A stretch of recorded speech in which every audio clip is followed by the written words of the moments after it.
Nam mô Bổn Sư Thích Ca Mâu Ni Phật. Thưa đại chúng, hôm nay là ngày 7 tháng 5 2023. Hôm nay tu viện chúng ta tổ chức lễ Phật đản. Thực ra thì mình tổ chức theo với ngày của Kitô, tức là vào ngày Chủ nhật. Chứ còn hôm nay thì cũng không có phải là ngày Phật đản của truyền thống Bắc truyền, cũng không phải là Phật đản của truyền thống Nam truyền. 2 tháng 6 mới đúng là ngày Phật đản, tại vì đó là ngày trăng tròn. Cái sinh hoạt của dân cư Đông Phương á, họ lấy nguyệt lịch để làm cái sinh hoạt, tức là theo với trăng tròn. Ấn Độ, Trung Hoa, Nhật Bản, Việt Nam, Hàn Quốc, vân vân. Chính xác là họ chọn cái ngày trăng tròn của tháng 5 để làm lễ Phật đản. Thế nhưng mà chúng ta nơi đây thì But so here we choose the date, the 6th of. So xếp được để tham dự. Do vậy cái truyền thống Phật giáo nơi đây. And so the tradition here is a little different because we need to change the tradition a little bit to fit with the culture here, because Buddhism that comes to each region would need to accommodate with the tradition, the culture of that region. And so in the past, the day of Vesak was not necessarily in the specific date of May. Usually before it was the full moon of May. So it wasn't on May. In the past, it was in April, according to the Lunar New Year in China, in Vietnam, and so on. So it's a little earlier than now. It's a week earlier.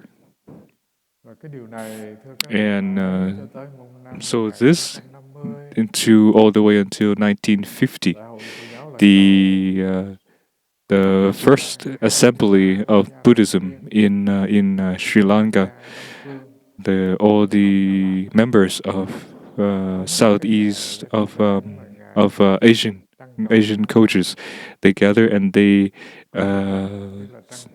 all conform to the new tradition of the full moon of May to be the day of Vesak. And so imagine from 1950 all the way to 1999, 34 Buddhist countries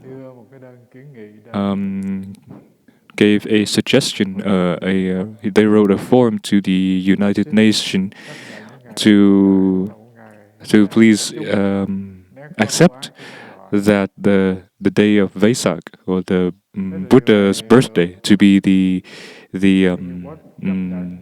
universal holiday. And so this was accepted by the end of 1999. So imagine it took 50 years. 50 years for the presence of Vesak to be acknowledged by the worldwide. And so before, when the northern tradition and the southern tradition of Buddhism celebrated separately in a different dates. And so after 2,600 years, then we have a common date for Vesak celebration. And then 50 years later was accepted as the date that a great human being was born. The word "great" here was truly means great. It's not like a politic. It's not like generals, but the person was great because he was a a great enlightened being.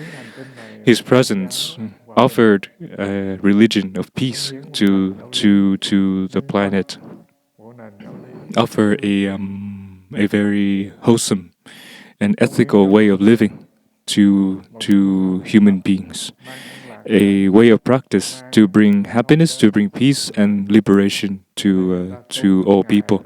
And so we praised him as a great person. But if we look into his life, then we can call him a more intimate name. What is it? I don't know if you know this name or not. It's an emperor, a beggar emperor, no more than a regular person. So he's a beggar, but he's also an emperor. The emperor of a worldly life has like the throne and the palace, but the Buddha was an emperor without money, without palaces, without thrones. But he was an emperor because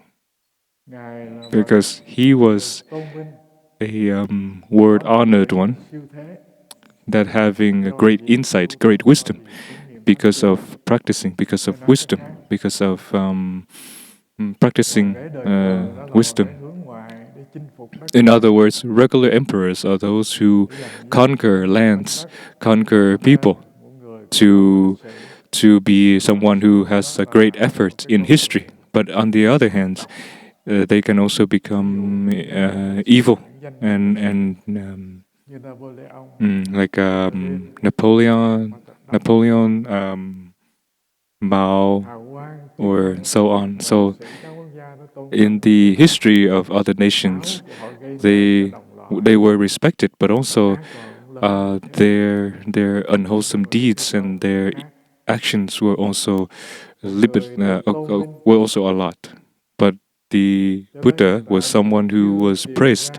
To this day, that we haven't found anything in his life, in his teaching, in his community that he left behind, that has lost the spirit of wholesomeness, of culture. And they said that following, just looking at his disciples wearing the yellow or orange robes in the past and the present, they could not find a blemish in the pages of history of Buddhism. On the other hand, in other great religions in the world, they have certain blemishes because in their path of transmitting the religion, they could be violent and destroying cultures and nations. But in Buddhism, that seems to be absent.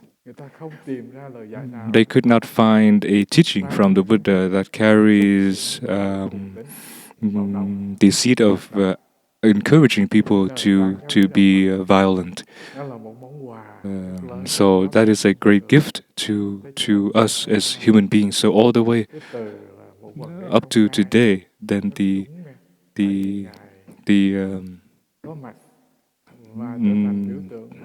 that his icon hasn't changed. He has become an icon of the world. So they see that 2,600 years ago, all the way up to now, wherever there is the presence of the Buddha, there was more wholesomeness, there's more peace, more smile, because we could not find a statue of the Buddha that has the spirit of conqueror. He only sits and smiles in peace. From Sri Lanka to Japan, all the way to now in developed countries like in the West, we could not find any images of the Buddha that is battling with evils or punishing those who did wrongs. And so this is the external expression. So this is the first point that I'd like to mention. So we can look at the history of Buddhism. So that is why the United Nations accepted that Vesak is a cultural heritage, a cultural celebration universally. So then slowly people start to know more about the beauty and the wholesomeness of Buddhism. But then the deeper aspect is that it's not about just the presence of a religion. The deeper aspect of Buddhism is the offering of the teachings to to the spiritual life of people. From ethical aspect, helping people to live more wholesomely, and enjoying a more wealthy life. So, this point, any religion can achieve. Whoever has the heart of wanting to enjoy their life, they can do this. But to actually reach to the depth, to have success in spiritual life is not as easy. It's not as easy. There's only Buddhism offered a gift to life, applying what the Buddha teaches and changing our lives and changing our society. The foundation of Buddhist teaching is whatever society is just from our own perception, from our own manifestation of human beings into society. If a peaceful society or a violent and chaotic society, it's actually rooted in the life of each individual. In a very narrow aspect, a very close aspect is our family. With sufferings or with happiness, it's nothing outside of how we live in our mind. Our mind manifests into our surroundings, our conditions. I mean, our situation. This is very easy to understand. If you look at a very shallow aspect, you can see that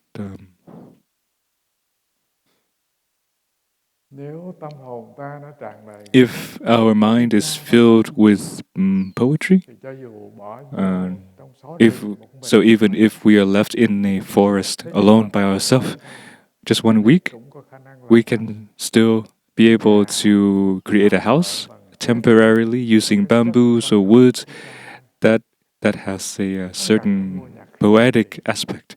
They don't need to build a big house. We just take a bamboo, we can make a flute. We can take a banana leaf, we can make a trumpet, for example. So if they already have a spiritual aspect, they can manifest that in their surrounding. But if we have unwholesomeness in us, then it's the same. If there is no one for us to hate or to be angry at, then we will be hateful towards a cat, or a dog, or house, or those who just walking in, walking out, like just those animals who live close to us. We can take our anger on them. And so, the happiness that the Buddha teaches is not about external happiness, to own a lot of materials or so on, but it is about recognizing our mind, and taming our mind and alleviating our suffering. So when we have happiness, we can bring that happiness to those around us, and peace will be brought to our society. But on the other hand, if we demand others to be lovely to us and whatever we are, then we are who we are. But I can be crazy, but you cannot be crazy back. I can be angry, but you cannot be angry back to me. I am not lovely, but you have to be lovely to me. So this is very derailed from the teaching. So this is only in the shallow aspect of our daily life, not to mention the deeper teaching. So it's not built on the foundation of conquering the universe, conquering as much land as possible. It's not to have more power, to have more fame, to have more position or wealth, but it is that our heart is vast, is compassionate, is kind. Then that will bring more happiness to you and to those around you. So this is the very basic foundation for Buddhist teachings as an offering to all of those on this planet. You don't have to be a holy being yet. That we can talk about later. Just simply be someone who is kind to others. This Buddhism can do. There's only one small practice. We can already enter this door.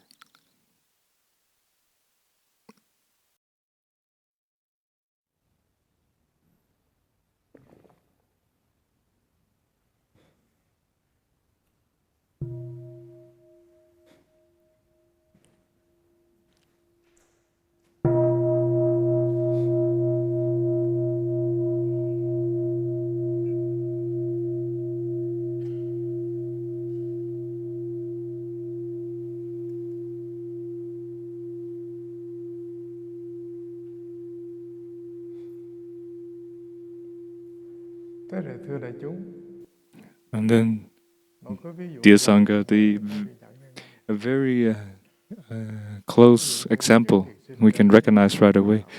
Those practitioners who come to the Plum Village centers like Deer Park, if you listen to the brothers, they don't just teach you theoretical topics like nirvana or special powers. Those things seems like they're not necessary because they naturally would develop if your mind becomes higher. And so I noticed that in the large retreats when Tay was still alive, his teachings setting a very basic foundation for all of us to have happiness in this life. And seems like many retreats have come by, and even though if that disciple has been with Tay for 30 years or 10 years or 2 years, he only teaches the mindfulness on breathing, mindfulness of breathing in and out. So if we are those who wish to listen to theoretical topics, then we see that there's nothing. It's only those topics. They keep talking about it again and again. But if we are the practitioners who really want to practice, who want to put down their suffering, who want to have happiness in the present moment and in the future, then there is one way to practice that is very practical, and that's what our teacher teaches. I have taught in many places. It seems like in Deer Park, I don't have the chance to attend the retreats here. Maybe in Vietnamese retreats, I was asked. I was hesitate to teach because I'm kind of tired of our Vietnamese community here, because they keep thinking that they need to know the higher teachings, nirvana or enlightenment, but they don't want to. They cannot establish the very basic foundation. For example, they cannot get the impurities and anger outside of their mind. Their life becomes suffering for themselves with those around them, but they still want to listen to the higher teaching. That is contradictory. So that's why I don't want to teach again. But in the meantime, if you look around, and in my observation, there are those disciples who have been following Tay for a long time, 30 years ago, from far away. Sometimes they come here 3 days, 5 days, just to have 3 or 5 days to practice with the brothers. Do you know how much they have to arrange, have to plan their work? They have to buy tickets, plane tickets to come here. What do they learn from the brothers? Just breathing in, breathing out, walking back and forth, doing things in mindfulness. That's it. And each time they come here, I hear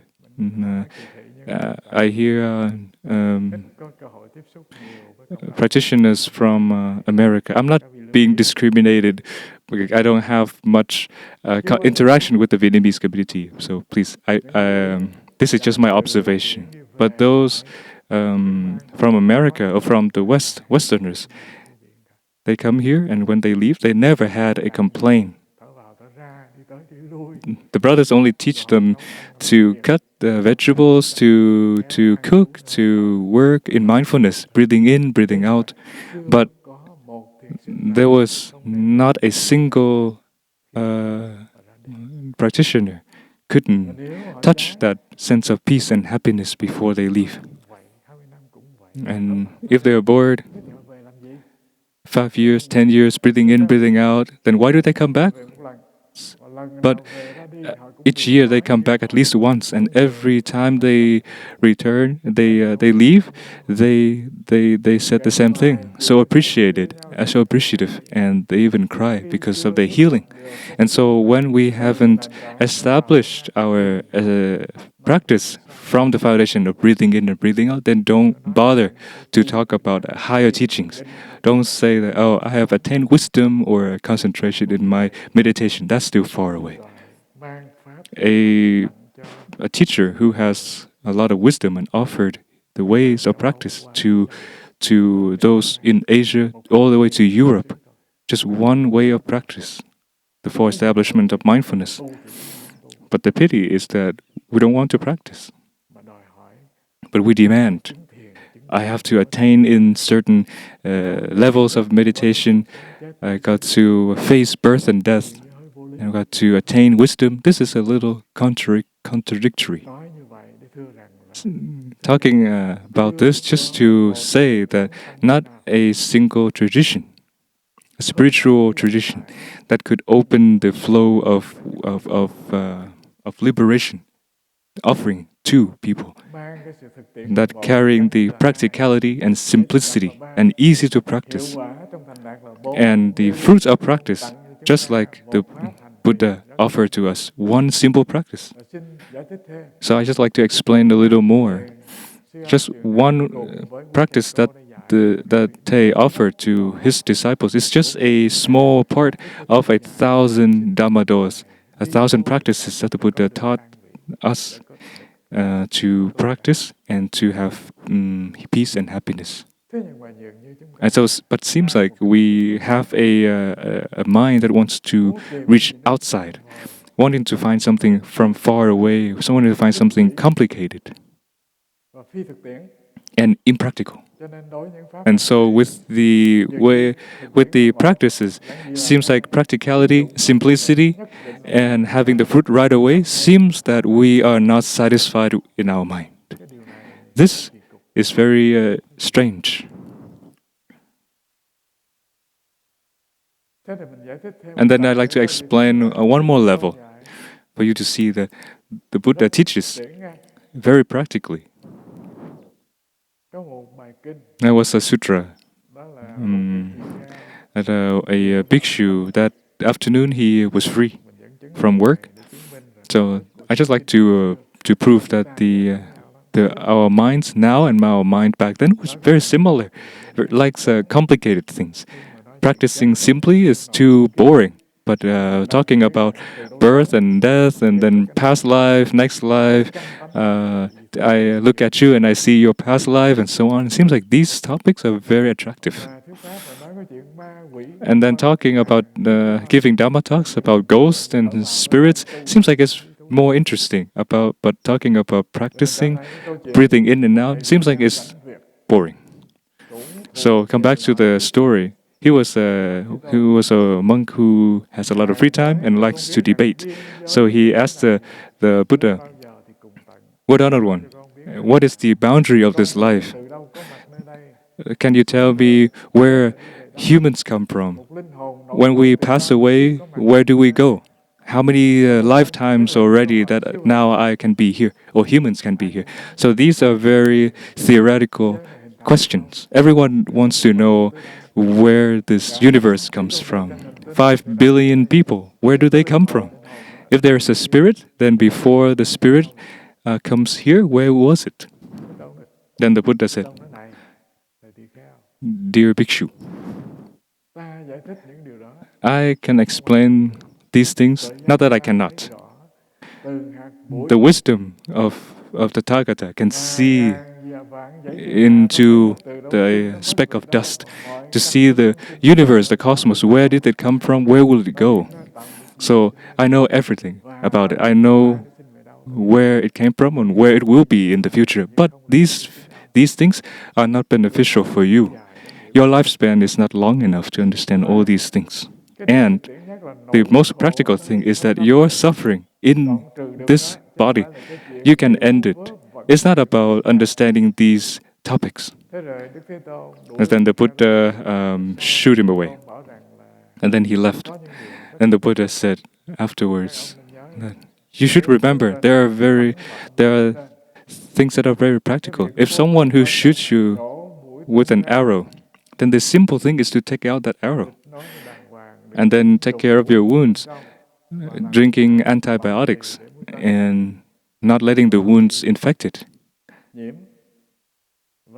and leading to death. This is the important thing. It is not about when you're shot with an arrow and you ask who shot me and what does he look like? Does he have a small or big face? Who did that archer work for? And if we do that, then we might die before we know where that arrow comes from.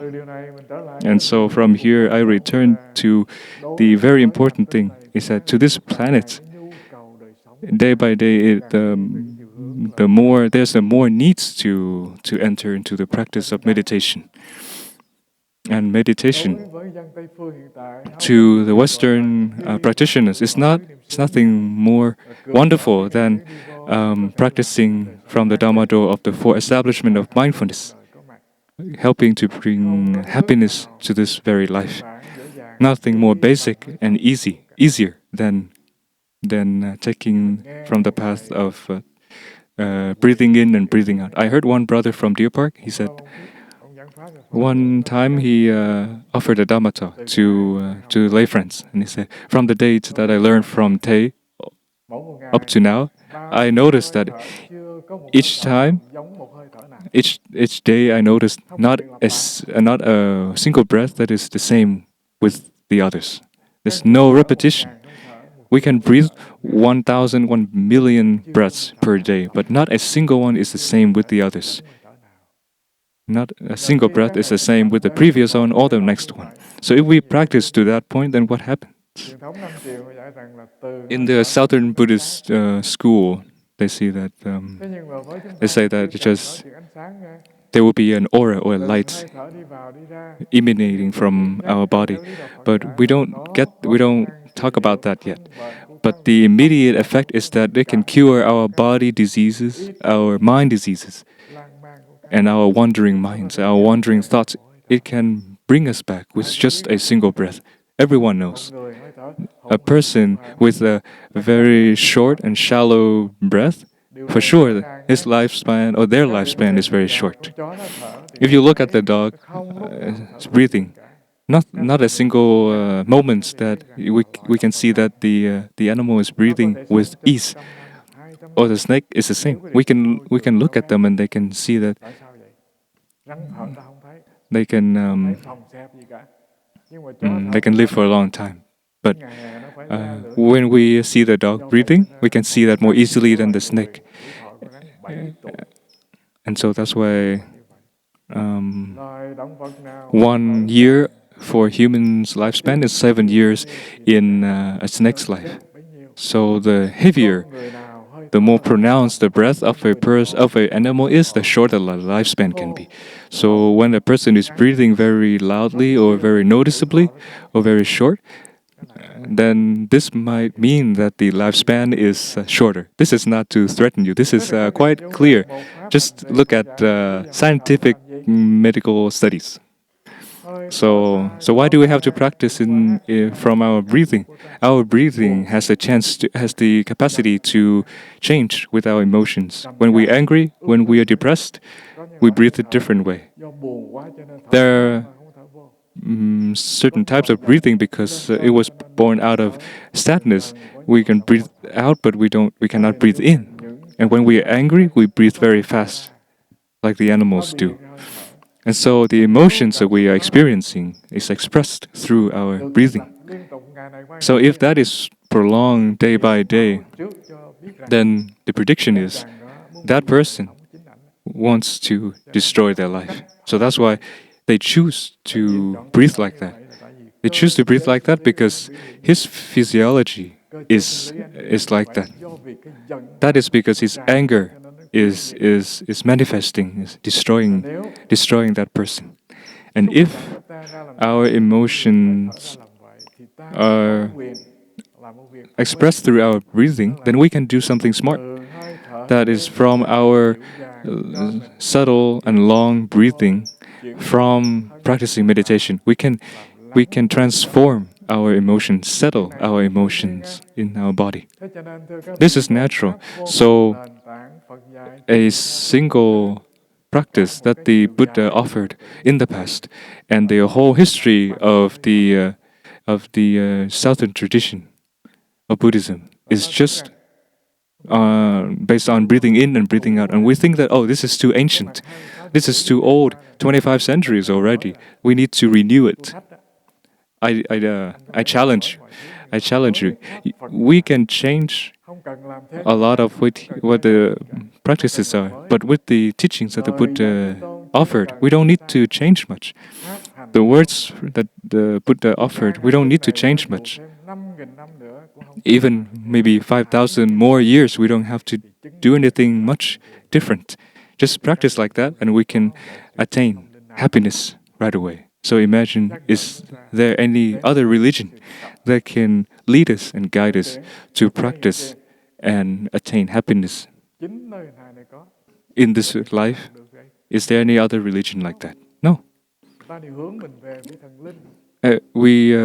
They all put their mind into a god, fearful of the god.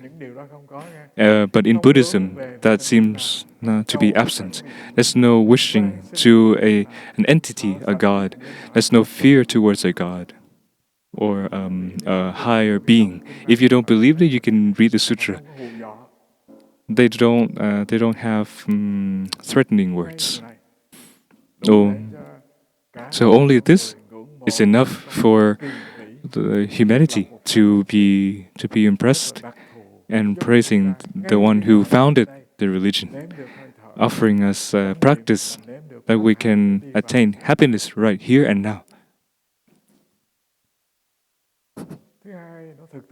Second thing is that it's very practical because everyone has breathing. If you are a living being in this life, then you cannot reject that you don't have breaths. Cannot even say that, oh, I forgot my breath at home. I'm going out and hang out, but I forgot my breath. Wherever you are, your breath follows. And so, dear Sangha, this practice is very practical. It's not just practical. In the here and now, you're listening to Venerable Phước Tịnh. You're bored to death. But if you don't want to listen, then just breathing, listening to your in-breath and out-breath. Is that okay? Of course it is okay. Instead of listening to him just talking, then just I want to observe my breathing. That's fine. So in every situation, we can practice like that. The third thing that it is practical because our happiness, our suffering that manifests, if we notice this is sadness, this is happiness, this is unsettling, this is suffering, then for sure we are investing our concentration, our recognition, and maybe we will be dragged away by our emotions, and can take days that our sadness can still be very strong in us. But if a practitioner has the capacity to practice intelligently, then what do? They say, oh, sadness? Oh, no problem. I used to be sad. I used to be angry. I have been angry before. Love bite, I have been love bitten before. So what's the big deal? I can still live. And now knowing the practice of breathing in, breathing out, so using that to change ourselves, and we just need to do one thing. We take our mind that is glued on to a sadness, glued itself onto a subject, then an object, then just bring it back to here. Maybe this is easier to understand. Yes. Then, if your mind is grasping on sadness or angry, then it give rise to these emotions. If it is grasping tightly onto depression, then it would lead us to suicide. So now we are intelligent as a practitioner. We take our mind that is so grasping onto the other emotions of sadness, anger, and so on. We just help it to come back to our breathing. So what happens then? Dear community, I heard Thầy taught that we just need to do one thing with the emotions. When we concentrate on our anger, then the anger will grow bigger. But if we concentrate on our breathing, then our breathing become stronger, and then so the energy is gonna flow into our breathing. It stops there, and it's no longer feeding the anger, feeding sadness. So it separates anger, sadness, depression from ourselves. There's only one thing left. It is the observer of the breathing. So what happens then? Naturally, the sadness disappears. Sadness and suffering disappears. Only a mind of recognizing the in-breath and out-breath is present. So our breathing is now no longer short and shallow, no longer in a rush, no longer unsettled, but it's ease and long and deep. So what does this phenomenon mean? That, of course, we will live longer. Our bodies is at ease. That has to happen if we know how to observe our breathing, regulate our breathing.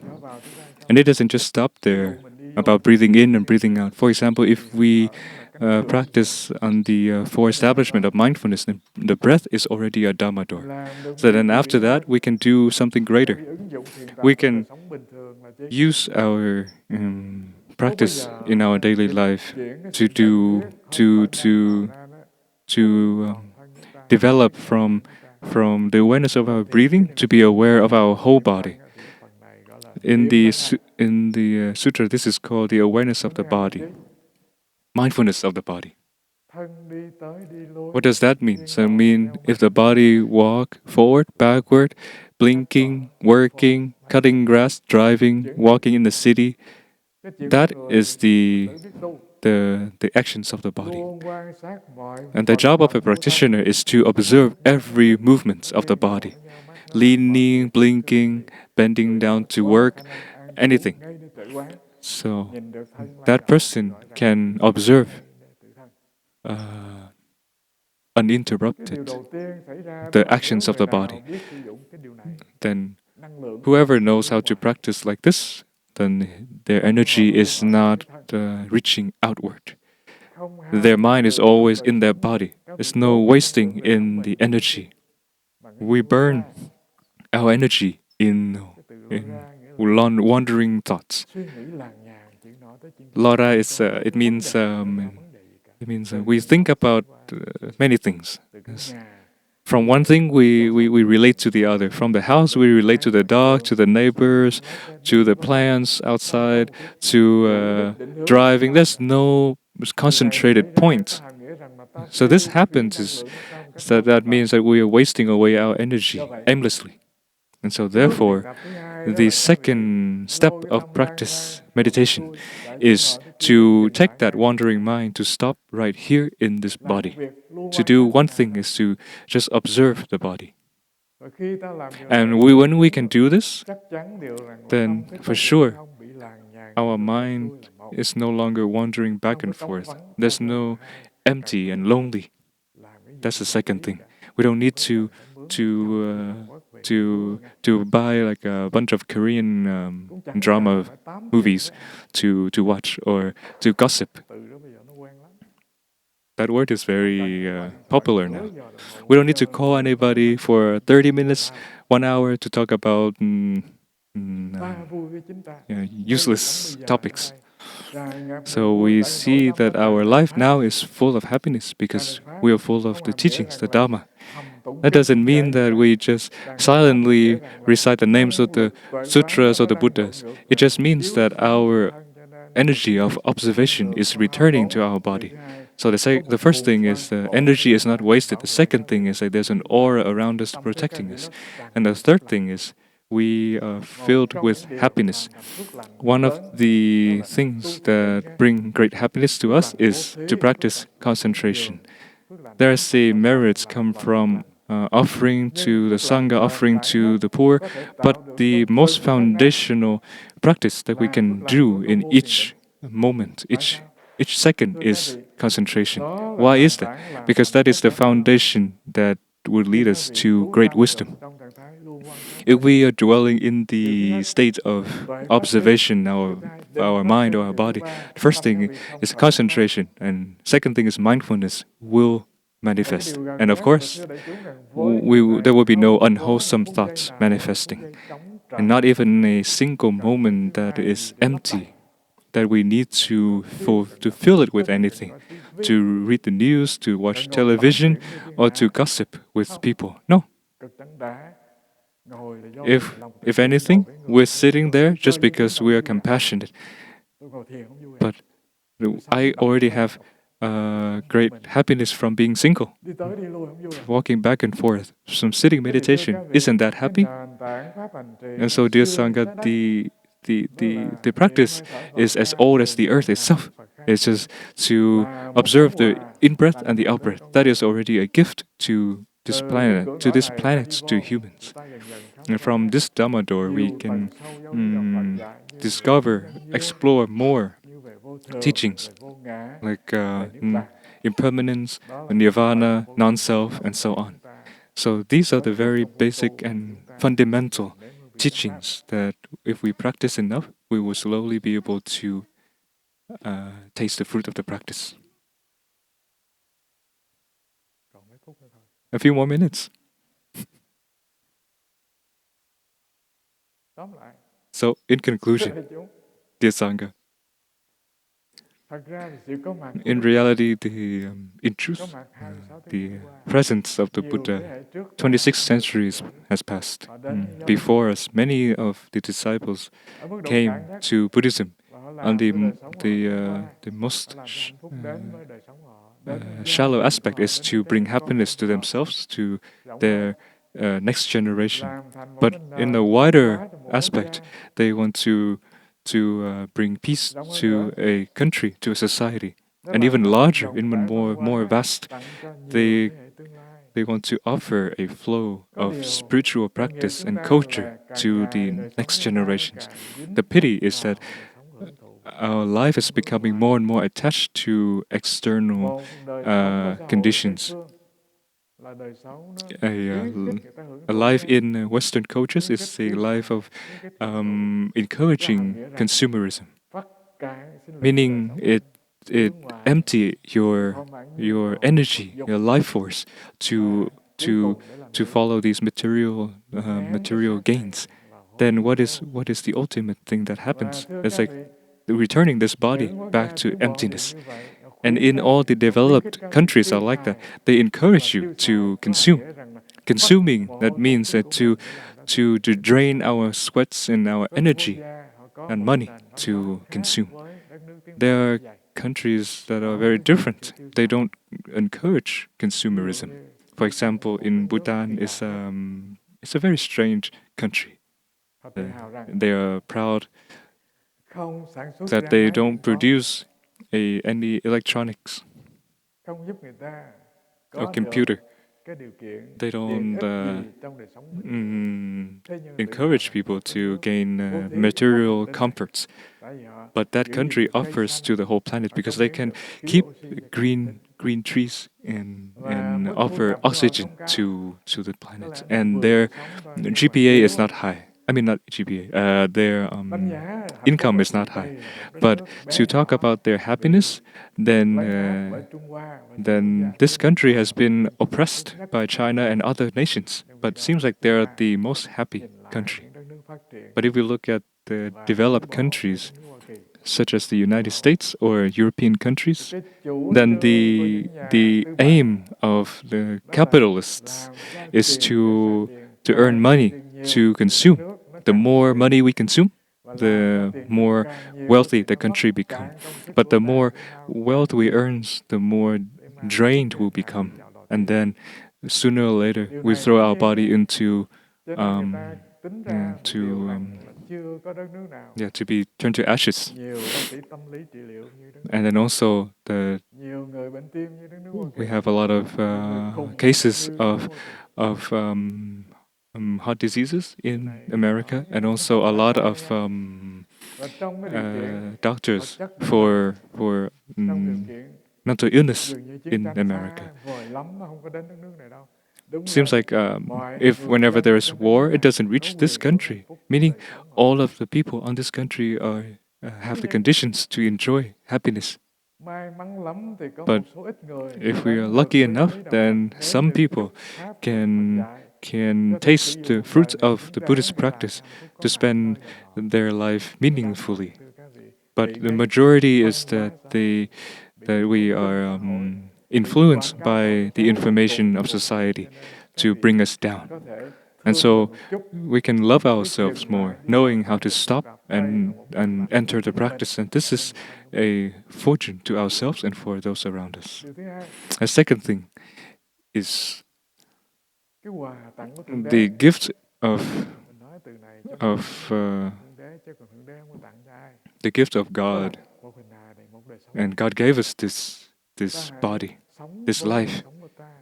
So we need to live with it happily to deserve the life that we have. It doesn't mean that we just throw our life into the way of living of seeking for wealth to competition. We spend our money and our health to earn wealth, but then can we spend wealth to buy back our health? No. You can buy a liter of blood, but you cannot buy back your life. You can buy a bed embroidered with jewels and so on, but we cannot buy a sleep. We can make a house full of gold, but we cannot buy a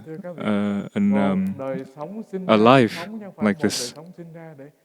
So a life is it's not to be drowned in sufferings, to be drowned in sadness and jealousy. When we understand this, then we approach the practice of Buddhism. Then we only need to practice one thing the brothers and sisters teach us, which is breathing. Is already enough to improve our life, to make our life higher in terms of happiness. Otherwise, we will return to the earth very quickly. Today, thanks to Vesak, I don't want to waste your time too much. I just like to offer the community just a few aspects of the history of Buddhism. The second thing is the gift that the Buddha had given us. So please use it to practice and to apply in your life. And the third thing is that the very precious present is that there's nothing more precious than the life that you have. If you don't treasure, if you don't get down to the practice, if you don't improve your life, then we will destroy our life. It's a pity. So please remember that we have the sovereignty, complete sovereignty over our life. No one can do that for us. There's no holy beings or gods can help us with this. We have to do this ourselves. We stop here. Thank you, dear community.